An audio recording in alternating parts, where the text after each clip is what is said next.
And now for the latest in the 2024 political race, let's bring in Pat Toomey, former Republican senator of Pennsylvania, who served on the banking and finance committees. And maybe we may eventually have Senator Heitkamp, former Senator Heitkamp, Heidi, from North Dakota. She's the director of the University of Chicago's Institute of Politics, but I'm not sure whether that's going to happen. So you may get if no one pushing back except for me against you, but I won't push back. What's at stake? I mean, you can talk if you don't want to talk presidential race. I know you're. I don't know. No, I'm happy to talk presidential or Senate. Yeah. Well, I mean, when you look at the presidential race, you know, you guys like Paul Ryan that tell me, yeah. I mean, you give me a list of reasons why Kamala Harris would be the worst thing to ever happen, but still won't vote for Trump and say something like, well, it's not really a vote for Harris, and I'm not really, I just can't. Yeah. Because it is a binary choice. So a vote not for Trump is a vote for Harris. So a couple of things. First of all, I voted for Donald Trump I know twice, you did. But, 16 but and we're in not 2020. talking about But when you lose an election and you try to overturn the results so that you can stay in power, we all are familiar you lose me. You lose me at that point. Then so you prefer Kamala Harris. Hold on. You would prefer Kamala Harris. I acknowledge that the outcome is a binary situation, but my choice is not. I have the choice, and you and I are just going to disagree on this. What if it came down to one vote, and it was yours that put Kamala Harris, then it is yours. It is an acceptable position for me to say that neither of these candidates can be my choice for president. It's going to be one. 28% corporate taxes, 45% capital. I get it. So the answer to that is Republican control of the Senate. And that is absolutely essential. If the other side runs the table, then Katie barred the door. They will repeal the filibuster, and they will be dragged by their left wing, which clearly is in charge now. And I think Kamala Harris proved that with her vice presidential election. And it's huge tax increases. It's probably some version of Medicare for all. It might even get to an expansion of the Supreme Court because there will be no breaks. But the good news is, I think Republicans are going to take the Senate. Right.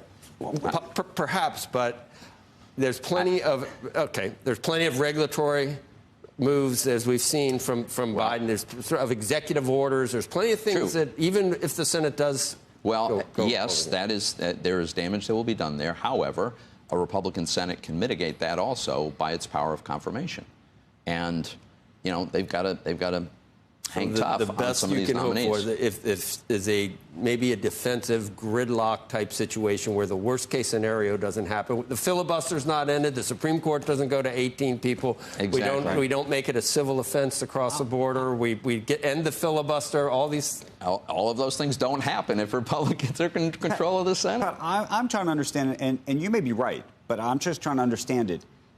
I keep hearing from all sorts of people in and around the vice president that her policies are actually going to, when it comes to economic issues, are actually going to be much more centrist than have been portrayed in the media, in some of the conversations that we've had.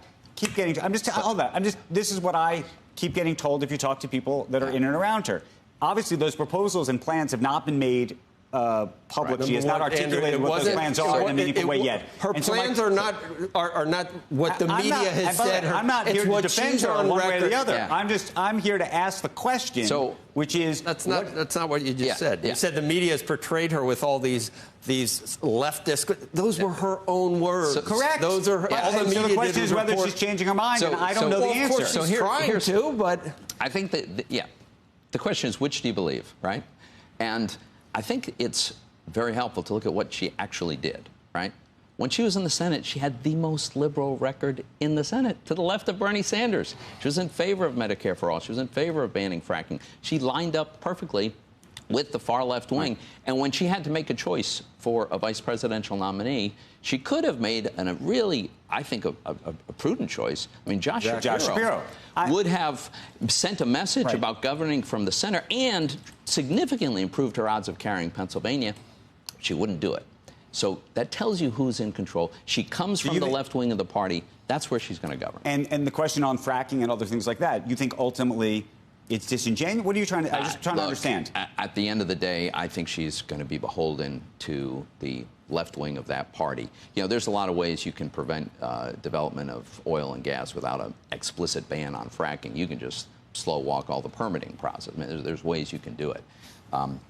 I don't buy the notion that she's actually a centrist now. She never has been. And this, I mean, you would have, if it was the other way, Andrew, you'd say, of course they're saying that now to get into office. Yes, and then and once by the way, they're in office, they go right back to walking, quacking, with web feet and a bill. If you're a walking, quacking duck, you are a duck. You're not a centrist. The truth is that former President Trump has flip-flopped We're not on talking about him right no, now. I'm just saying. No, it's the case. And by the way, I don't think you even agree with me on this. I look at Trump's tariff policies, and I say to myself, I actually think if he gets into office, he's actually not going to pursue them. He's going to use them as a negotiating ploy.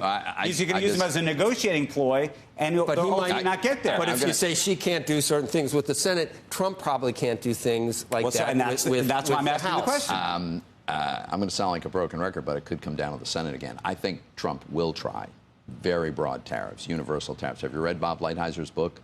Bob Lighthizer, his former trade rep, has explicitly advocated for a 10% universal tax on, I've seen it. On all imports, and then you go up from there. Donald Trump believes this. This is one of the very few ideas about which he has strongly held views in public policy realm. The question is, does he have the legal authority to do it? I don't think so. And if he tries anyway, will the Senate stand up to that? Biden got rid of none of the tariffs that he already had, Pat. So no, Biden kept them all. That's what I said. Yeah, Biden didn't get rid of any of the ones. No, that he I know. already Biden had, has been an extension of the Trump trade policy.